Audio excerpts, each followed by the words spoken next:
ఎంఎస్ఎంఈలకు గతంలో ఎప్పుడు ఇవ్వనంతగా ప్రోత్సాహమిస్తా ఉన్న రోజులు కూడా ఎప్పుడైనా జరిగాయి అనంటే అవి కేవలం ఈ 59 నెలల కాలంలోనే మీ బిడ్డ పాలనలోనే కాదా అని అడుగుతా ఉన్నాను మీ అందరినీ. ఈరోజు వివిధ పథకాల ద్వారా 130 సార్లు మీ బిడ్డ బటన్ను నొక్కి నా అక్క చెల్లెమ్మల ముఖాలలో సంతోషాన్ని చూసేందుకు, నా అక్క చెల్లెమ్మల కుటుంబాలకు మంచి చేసేందుకు ఏకంగా 2,70,000 కోట్ల రూపాయలు ఎక్కడ లంచం లేకుండా, ఎక్కడా వివక్ష లేకుండా, ఎవరి చుట్టూ తిరగాల్సిన అవసరం లేకుండా నేరుగా మీ బిడ్డ బటన్ నొక్కుతున్నాడు.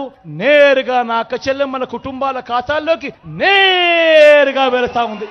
మరి 14 ఏళ్లు ముఖ్యమంత్రిగా పరిపాలన చేశారంటాడు చంద్రబాబు, 3 సార్లు ముఖ్యమంత్రిగా పరిపాలన చేశాడంటాడు చంద్రబాబు. నేను మళ్ళీ అడుగుతా ఉన్నా, మీ బిడ్డ ఇవాళ ఇప్పుడు మీ సమక్షంలో ఇవన్నీ చెప్పాడు. ఇందులో చెప్పినేటివి చంద్రబాబు నాయుడు హయాంలో కనీసం చంద్రబాబు పేరు చెప్తే ఏ పేదవాడికైనా గుర్తుకొచ్చే ఒక స్కీమ్ గాని, ఆయన చేసిన ఒక మంచి గాని ఒక్కటంటే ఒకటి ఉందా అని అడుగుతా ఉన్నాను మీ అందరి సమక్షంలో. ఇది గుర్తుందన్నా మీ అందరికీ?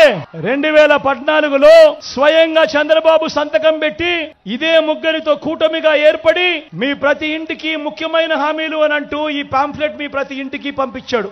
అప్పట్లో ఇదే ఈనాడు, అప్పట్లో ఇదే ఆంధ్రజ్యోతి, అప్పట్లో ఇదే టీవీ5 లో అడ్వర్టైజ్మెంట్ లో ఊదరగొట్టారు. కింద చంద్రబాబు సంతకం మీ ప్రతి ఇంటికి ఈ పాంఫ్లెట్ లో పంపించాడు. ఇందులో చెప్పిన ముఖ్యమైన హామీలను నేను ఒక్కసారి చదువుతా, మీకే విడిచిపెడతాను. మీరే చెప్పండి ఇవన్నీ జరిగాయా లేదా అన్నది మీరే చెప్పండి అని అడుగుతా ఉన్నా. ఇందులో చెప్పినది మొదటి, రైతుల రుణమాఫీపై మొదటి సంతకం చేస్తారన్నాడు ముఖ్యమైన హామీ అనంటూ. నేను అడుగుతా ఉన్నా, 87,612 కోట్ల రూపాయలు చంద్రబాబు నాయుడు రైతుల రుణాలు మాఫీ చేస్తానన్నది చేశాడా అని అడుగుతా ఉన్నాను మీ అందరి సమక్షంలో. 2 చేతులు పైకెత్తాలి.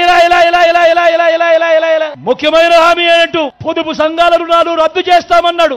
ఏకంగా 14,205 కోట్ల రూపాయలు పొదుపు సంఘాల రుణాలు ఒక్క రూపాయి అయినా మాఫీ చేశాడా అని అడుగుతా ఉన్నాడు మీ బిడ్డ.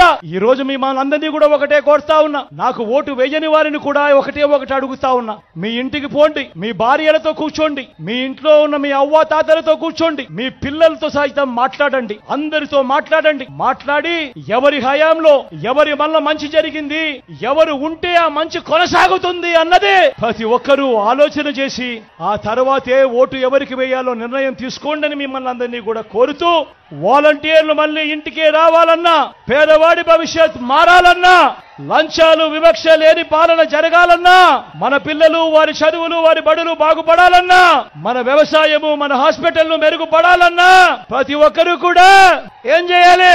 2 బటన్లు ఫ్యాన్ మీద నొక్కాలి. 175కు 175 అసెంబ్లీ స్థానాలు, 25 ఎంపీ స్థానాలకు 25 ఎంపీ స్థానాలు, ఒక్కడి కూడా తగ్గేందుకు వెళ్ళలేదు. సిద్ధమేనా? మన గుర్తు ఫ్యాన్ గుర్తు. అక్క మన గుర్తు ఫ్యాన్, అక్క పెద్దమ్మ మన గుర్తు ఫ్యాను, అన్న మన గుర్తు ఫ్యాన్ అన్నా. మంచి చేసిన ఈ ఫ్యాన్ ఎక్కడ ఉండాలి? ఇంట్లోనే ఉండాలి. చెడు చేసిన సైకిల్ ఎక్కడ ఉండాలి? ఇంటి బయటే ఉండాలి.